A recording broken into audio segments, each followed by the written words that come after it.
Hello बच्चों, कैसे हैं सब। मैं आपका कैलाश सर स्वागत करता हूं आपका हमारे यूट्यूब चैनल प्रिपरेशन मंत्रा में, जहां आज की क्लास से हम डिस्कस करेंगे हमारे 8th क्लास का एक बहुत ही interesting chapter time and work. Okay बच्चों, ये काफ़ी इंटरेस्टिंग चैप्टर इसलिए भी हो जाता है, पहली बात तो ये एग्जाम पॉइंट ऑफ व्यू से बहुत इंपॉर्टेंट है क्योंकि इससे एग्जाम्स में क्वेश्चंस आते हैं, प्लस कि ये हम पढ़ रहे हैं 8th में, पर इससे रिलेटेड क्वेश्चंस जो है ना वो हमें 8th 9th में भी मिलेगा और 10th में भी मिलेगा। जब भी वर्ड प्रॉब्लम आएगा ना, बहुत चांस रहता है कि टाइम एंड वर्क से क्वेश्चन हमें मिले, राइट। तो ये उस ख्याल से भी बहुत इंपॉर्टेंट हो जाता है और ये बहुत इंटरेस्टिंग भी है बच्चों, राइट। टाइम एंड वर्क में हम देखते हैं, देखो इसमें हम लोग किस टाइप का क्वेश्चन देखते हैं इसको समझते हैं पहले। जैसे वो क्वेश्चन होता है ना कि अगर एक आदमी है वो किसी काम को लेट्स से 10 दिन में पूरा करता है, तो एक दिन में वो कितना काम पूरा करेगा। या फिर उस टाइप का क्वेश्चन कि 10 आदमी किसी काम को 5 दिन में पूरा करते हैं, तो 5 आदमी उसी काम को कितने दिन में पूरा करेंगे। आ रही है बात समझ बच्चों। इस टाइप के क्वेश्चंस हमने पहले देखे हैं, यूनिटरी मेथड में देखा है हमने डायरेक्ट एंड इनवर्स वेरिएशन में भी देखा है, राइट। तो इस टाइप के क्वेश्चन से हम लोग बहुत ज्यादा फेमिलियर भी हैं। बस यहाँ पे हम लोग क्या करेंगे, उसको और अच्छे से, उस टाइप के क्वेश्चन को और अच्छे से समझेंगे, कुछ कॉन्सेप्ट्स समझेंगे हम, जिसका यूज करके उन क्वेश्चन को हम लोग बड़ी आसानी से बना सकते हैं। ओके, हालांकि उन सारे क्वेश्चंस को हम लोग बड़ी आसानी से यूनिटरी मेथड या फिर डायरेक्ट और इनवर्स वेरिएशन का यूज करके भी बना सकते हैं। ओके, बट स्टिल हम लोग क्या करते हैं कि उस सारे कॉन्सेप्ट्स को थोड़ा और सिस्टमेटिक वे में समझते हैं, ताकि उस टाइप के क्वेश्चन को, टाइम एंड वर्क के क्वेश्चन को हम और इफिशिएंटली बना सके, कम टाइम में बना सके, राइट बच्चों। चलो तो देर ना करते हुए क्लास शुरू करते हैं। तो देखो बच्चों, शुरू करते हैं हम लोग कॉन्सेप्ट से। ओके, जो बेसिक कॉन्सेप्ट्स हमें पढ़ने हैं टाइम एंड वर्क में, जिसका हम लोग यूज करेंगे क्वेश्चन बनाने में। अगेन मेन इंपॉर्टेंट क्या है इसमें, क्वेश्चन। ओके, क्वेश्चंस को कैसे हम लोग समझते हैं और उसको कैसे बनाते हैं, पर उसके पहले कुछ छोटा सा कॉन्सेप्ट है जिसको हम लोग समझ लेते हैं। चलो बच्चों, तो कॉन्सेप्ट कहता है बच्चों, कॉन्सेप्ट ये है हमारा कि if x man can do a work in n days, okay, x man can do a work in n days. Number of man कितना हो गया बच्चों, x, नंबर ऑफ डेज कितना हो गया n। तो अगर नंबर ऑफ मैन x है तो नंबर ऑफ डेज कितना है, n है। तो अगर एक्स मैन एक दिन तक काम करेगा तो कितना वर्क डन होगा। आ रही है बच्चों बात समझ। देखो इसको हम लोग टेबल से समझते हैं, ये स्टेटमेंट थोड़ा कंफ्यूजिंग हो सकता है, तो इसको हम लोग टेबल से समझते हैं। देखो अगर हम लोग नंबर ऑफ मैन x रखते हैं तो नंबर ऑफ डेज n लगता है किसी काम को कंप्लीट करने में, तो वर्क डन को हम लोग क्या लेते हैं, 1 ले लेते हैं। ओके, कि अगर x man, number of man x जो है वो अगर n डेज तक वर्क करते हैं तो वो एक काम को कंप्लीट कर लेंगे। ओके, क्लियर है ये कॉन्सेप्ट। चलो बहुत बढ़िया। तो बताओ अगर ये नंबर ऑफ मैन x ही रहता है लेकिन नंबर ऑफ डेज जो है वो 1 हो जाता है, तो वर्क डन कितना होगा। आ रही है बच्चों बात समझ।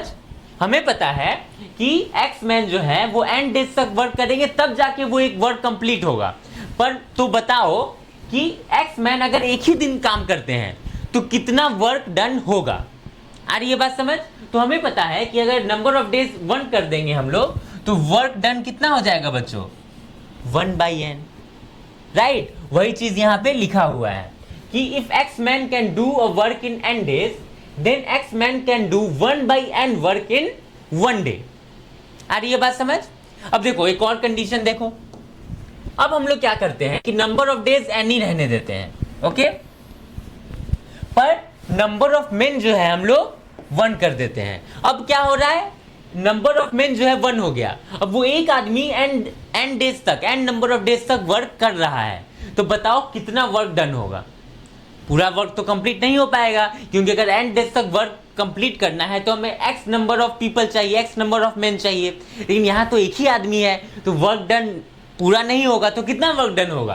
तो इसका जवाब है 1/x। सिंपल है। अगर x number of days, sorry number of main x है, नंबर ऑफ डेज n है, तो वर्क डन 1 है। चलो ठीक है, नंबर ऑफ मेन x हो गया, sorry number of man x ही रहा, नंबर ऑफ डेज 1 हो गया, तो वर्क डन कितना हो गया, 1/n। अब अगर नंबर ऑफ मैन 1 हो गया, नंबर ऑफ डेज n ही रहा, तो वर्क डन कितना हो गया, 1/x। अब क्या होगा, अगर नंबर ऑफ मेन भी 1 कर दिए, नंबर ऑफ डे भी 1 कर दिए, तो वर्क डन कितना होगा बच्चों, 1/nx। सिंपल है, कुछ है इसमें? इसी को हमने क्या किया है बच्चों, स्टेटमेंट में लिखा है कि if x man can do a work in n days, then x man can do 1/n work in 1 day, then 1 man can do 1/x work in n days, then 1 man can do 1/xn work in 1 day। Okay, आ रही है बच्चों बात समझ? चलो बहुत बढ़िया। Second concept है हमारा, if a man can do 1/n work in 1 day, then he will finish a work in n days। Okay, क्या बोल रहा है कि अगर कोई आदमी किसी काम का लेट्स से 1/4 कंप्लीट करता है एक दिन में, तो बताओ वो पूरे काम को कितने दिन में कंप्लीट करेगा? तो जवाब है 4 days। आ रही है बच्चों बात समझ? देखो इसको हम लोग जो है नंबर से भी समझ लेते हैं। क्या बोल रहा है कि 4 man can finish a work in 2 days। Okay, 4 आदमी किसी काम को 2 दिन में कंप्लीट करते हैं, तो बताओ वो 4 आदमी एक दिन में कितना काम कंप्लीट करेंगे? तो then 4 man can finish 1/2 work in 1 day. तो 4 आदमी उस काम का 1/2 कंप्लीट करेंगे एक दिन में, राइट? चलो बहुत बढ़िया। फिर बोल रहा है कि चलो अब बताओ कि एक आदमी 2 दिन में कितना काम कंप्लीट करेगा? अगर 4 आदमी किसी काम को 2 दिन में कंप्लीट कर देता है, तो बताओ एक आदमी 2 दिन में कितना काम कंप्लीट करेगा? तो जवाब है 1/4। सिंपल है।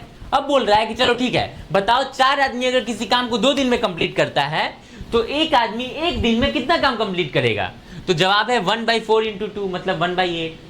सिंपल है, नंबर से थोड़ा कॉन्सेप्ट क्लियर हुआ होगा। दूसरा कॉन्सेप्ट क्या है हमारा, if a man can finish 1/4 work in 1 day. अगर कोई आदमी किसी काम का 1/4 कंप्लीट करता है एक दिन में, तो वो पूरे काम को कितने दिन में कंप्लीट करेगा? जवाब है 4 डेज। सिंपल है, रेसिप्रोकल कर देना है, राइट? अगर यहाँ मान लो 3/4 रहता, तो यहाँ 4/3 हो जाता। आ रही है बच्चों बात समझ? सिंपल कॉन्सेप्ट है, नया है इसलिए थोड़ा सा टाइम लग सकता है, लेकिन इसको अच्छे से लिख लो, कॉपी पे क्वेश्चन बनाओ टाइम एंड वर्क से रिलेटेड इस कॉन्सेप्ट का यूज करके, तो ये चीजें दिमाग में सेट हो जाएंगी। चलो बहुत बढ़िया। अब देखो इसी में जो है ना एक बहुत अच्छा और कॉन्सेप्ट आता है पाइप एंड सिस्टर्न का।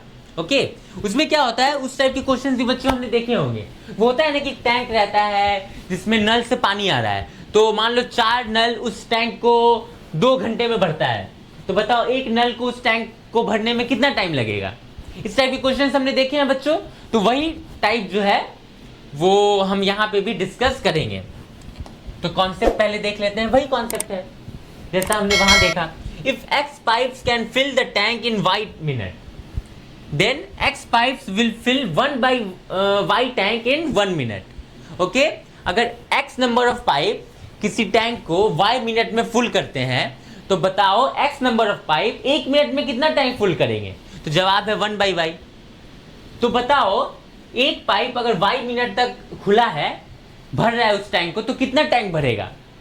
आ रहा है बात समझ? अगर x पाइप किसी टैंक को y मिनट में फुल कर देता है, तो बताओ एक पाइप y मिनट में कितना टैंक फुल करेगा? तो जवाब है 1/x। ओके, अब बताओ कि चलो ठीक है, तो एक पाइप 1 मिनट में कितना टैंक फुल करेगा? तो जवाब है 1/xy। सिंपल है।